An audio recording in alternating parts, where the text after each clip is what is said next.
everyone. This is Miss Reeves.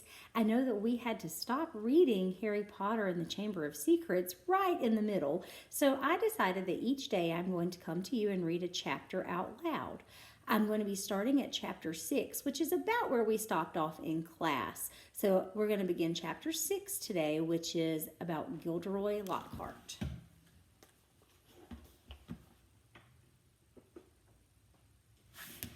The next day, however, Harry barely grinned once. Things started to go downhill from breakfast in the great hall. The 4 long house tables were laden with porridge, plates of kippers, mountains of toast, and dishes of eggs and bacon. And beneath the enchanted ceiling, today a dull, cloudy gray, Harry and Ron sat down at the Gryffindor table next to Hermione, who had her copy of Voyages with Vampires propped open against a milk jug. There was a slight stiffness in the way she said morning, which told Harry that she was still disapproving of the way they had arrived. Neville Longbottom, on the other hand, greeted them cheerfully. Neville was a round-faced and accident-prone boy with the worst memory of anyone Harry had ever met. Mail's due any time. I think Gran's sending a few things I forgot. Harry had only just started his porridge when, sure enough, there was a rushing sound overhead, and 100 or so owls streamed in, circling the hall and dropping letters and packages into the chattering crowd. A big lumpy package bounced off Neville's head, and a second later something large and gray fell into Hermione's jug, spraying them all with milk and feathers. "Errol," said Ron, pulling the bedraggled owl out by his feet. Errol slumped unconscious onto the table, his legs in the air and a damp red envelope in his beak. "Oh no," gasped Ron. "It's all right. He's still alive," said Hermione, prodding Errol gently with the tip of her finger. "It's not that. It's that." Ron was pointing at the red envelope. It looked quite ordinary to Harry, but Ron and Neville were both looking at it as though they expected it to explode. "What's the matter?" said Harry. She sent me a howler," said Ron faintly. "You'd better open it, Ron," said Neville. "It'll be worse if you don't. My Gran sent me one once and I ignored it and..." He gulped. "It was horrible." Harry looked from their petrified faces to the red envelope. "What's a howler?" he said. But Ron's whole attention was fixed on the letter, which had begun to smoke at the corners. "Open it," Neville urged. "It'll be over in a few minutes." Ron stretched out a shaking hand, eased the envelope from Errol's beak, and slid it open. Neville stuffed his fingers in his ears. A split second later, Harry knew why. He thought for a moment it had exploded. A roar of sound filled the huge hall, shaking dust from the ceiling. "Stealing the car! I wouldn't have been surprised if they'd expelled you. You wait till I get a hold of you. I don't suppose you stopped to think what your father and I went through when it was gone." Mrs. Weasley's yells, 100 times louder than usual, made the plates and spoons rattle on the table and echoed deafeningly off the stone walls. People throughout the hall were swiveling around to see who had received the howler, and Ron sank so low in his chair that only his crimson forehead could be seen. "Letter from Dumbledore last night? I thought your father would die of shame. We didn't bring you up to behave like this. You and Harry could have both died." Harry had been wondering when his name was going to crop up. He tried very hard to look as though he couldn't hear the voice that was making his eardrums throb. "Absolutely disgusted. Your father is facing an inquiry at work. It's entirely your fault, and if you put another toe out of line, we'll bring you straight back home." A ringing silence fell. The red envelope, which had dropped from Ron's hand, burst into flames and curled into ashes. Harry and Ron sat stunned, as though a tidal wave had just passed over them. A few people laughed, and gradually a babble of talk broke out again. Hermione closed Voyages with Vampires and looked down at the top of Ron's head. "Well, I don't know what you expected, Ron, but you..." "Don't tell me I deserved it," snapped Ron. Harry pushed his porridge away. His insides were burning with guilt. Mr. Weasley was facing an inquiry at work after all Mr. and Mrs. Weasley had done for him over the summer. But he had no time to dwell on this. Professor McGonagall was moving along the Gryffindor table, handing out class schedules. Harry took his and saw they had double herbology with the Hufflepuffs first. Harry, Ron, and Hermione left the castle together, crossed the vegetable path, and made for the greenhouses, where the magical plants were kept. At least the Howler had done one good thing. Hermione seemed to think they had been punished enough and was being perfectly friendly again. As they neared the greenhouses, they saw the rest of the class standing outside, waiting for Professor Sprout. Harry, Ron, and Hermione had only just joined them when she came striding into view across the lawn, accompanied by Gilderoy Lockhart. Professor Sprout's arms were full of bandages, and with another twinge of guilt, Harry spotted the Whomping Willow in the distance, several of its branches now in slings.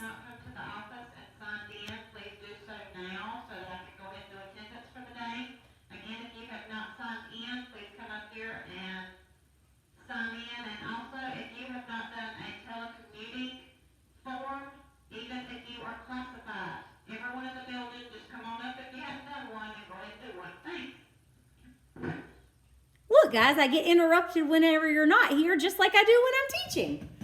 All right, where were we? He had no time to dwell on this. Professor McGonagall was moving along the Gryffindor table, handing out course schedules. Harry took his and saw they had double herbology with the Hufflepuffs first. Harry, Ron, and Hermione left the castle together, crossed the vegetable patch, and made for the greenhouses, where the magical plants were kept. At least the Howler had done one good thing. Hermione seemed to think they had now been punished enough and was being perfectly friendly again. As they neared the greenhouses, they saw the rest of the class standing outside waiting for Professor Sprout. Harry, Ron, and Hermione had only just joined them when she came striding into view across the lawn, accompanied by Gilderoy Lockhart. Professor Sprout's arms were full of bandages, and with another twinge of guilt, Harry spotted the Whomping Willow in the distance, several of its branches now in slings. Professor Sprout was a squat little witch who wore a patched hat over her flyaway hair. There was usually a large amount of dirt on her clothes, and her fingernails would have made Aunt Petunia faint. Gilderoy Lockhart, however, was immaculate in sweeping robes of turquoise, his golden hair shining under a perfectly positioned turquoise hat with gold trimming. "Oh, hello there," he called, beaming around at the assembled students. "Just been showing Professor Sprout the right way to doctor a Whomping Willow. But I don't want you running away with the idea that I'm better at herbology than she is. I just happen to have met several of these exotic plants on my travels." "Greenhouse 3 today, chaps," said Professor Sprout, who was looking distinctly disgruntled, not at all her usual cheerful self. There was a murmur of interest. They had only ever worked in Greenhouse 1 before. Greenhouse 3 housed far more interesting and dangerous plants. Professor Sprout took a large key from her belt and unlocked the door. Harry caught a whiff of damp earth and fertilizer mingling with the heavy perfume of some giant umbrella-sized flowers dangling from the ceiling. He was about to follow Ron and Hermione inside when Lockhart's hand shot out. "Harry, I've been wanting a word. You don't mind if he's a couple of minutes late, do you, Professor Sprout?" Judging by Professor Sprout's scowl, she did mind, but Lockhart said, "That's the ticket," and closed the greenhouse door in her face. "Harry," said Lockhart, his huge white teeth gleaming in the sunlight as he shook his head. "Harry, Harry, Harry." Completely confused, Harry said nothing. "When I heard, well, of course it was all my fault. I could have kicked myself." Harry had no idea what he was talking about. He was about to say so when Lockhart went on. "Don't know when I've been more shocked. Flying a car to Hogwarts? Well, of course, I knew at once why he had done it. It stood out a mile. Harry, Harry, Harry." It was remarkable how he could show every one of those brilliant teeth, even when he wasn't talking. "I gave you a taste for publicity, didn't I?" said Lockhart, Gave you the bug. You got onto the front page of the paper with me and you couldn't wait to do it again. Oh no, Professor C. Harry, Harry, Harry, said Lockhart, reaching out and grasping his shoulders. I understand. It's natural to want a bit more once you've had that first taste, and I blame myself for giving you that, because it was bound to go to your head. But see here, young man, you can't start flying cars to try to get yourself noticed. Just calm down, all right? Plenty of time for all of that when you're older. Yes, I know what you're thinking. It's all right for him. He's an internationally famous wizard already. But when I was 12, I was just as much of a nobody as you are now. In fact, I would say I was even more of a nobody. I mean, a few people have heard of you, haven't they? All that business with he who must not be named. He glanced at the lightning scar on Harry's forehead. I know. That's not quite as good as winning Witch Weekly's Most Charming Smile Award 5 times in a row as I have. But it's a start, Harry. It is a start. He gave Harry a hearty wink and walked off. Harry stood stunned for a few seconds. Then, remembering he was supposed to be in the greenhouse, he opened the door and slid inside. Professor Sprout was standing behind a trestle bench in the center of the greenhouse. About 20 pairs of different colored earmuffs were lying on the bench. When Harry had taken his place between Ron and Hermione, she said, We'll be repotting mandrakes today. Now who can tell me the properties of the mandrake? To nobody's surprise, Hermione's hand was the first in the air. Mandrake, or mandragoria, is a powerful restorative, said Hermione, sounding as usual like she'd swallowed the textbook.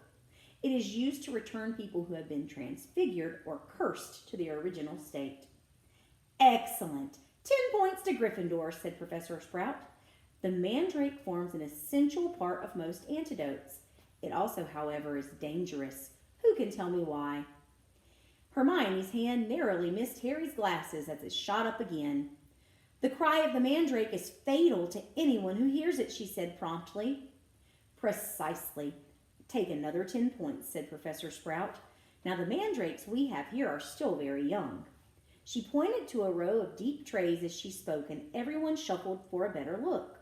100 or so tufty little plants, purplish green in color, were growing in rows. They looked very unremarkable to Harry, who didn't have the slightest idea what Hermione meant by the cry of the mandrake. Everyone take a pair of earmuffs, said Professor Sprout. There was a scramble as everyone tried to grab a pair that wasn't pink and fluffy. When I tell you to put them on, make sure your earmuffs are completely covering your ears, said Professor Sprout. When it is safe to remove them, I will give you the thumbs up. Right, earmuffs on. Harry snapped the earmuffs over his ears. They shut sound out completely. Professor Sprout put the pink fluffy pair over her own ears, rolled up the sleeves of her robes, grasped one of the tufty plants firmly, and pulled hard. Harry let out a gasp of surprise that no one else could hear. Instead of roots, a small, muddy, and extremely ugly baby popped out of the earth. The leaves were growing right out of his head. He had pale green mottled skin and was clearly bawling at the top of his lungs. Professor Sprout took a large plant pot from under the table and plunged the mandrake into it, burying him in dark, damp compost until only the tufted leaves were visible. Professor Sprout dusted off her hands, gave them all a thumbs up, and removed her own earmuffs.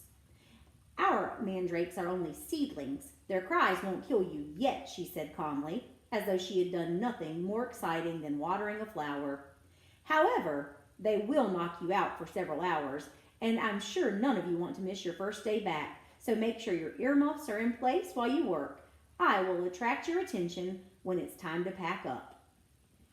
All right, guys, we're going to stop right here in the middle of chapter 6, and then tomorrow we'll come back and continue reading some more. Look forward to seeing you then. Bye-bye.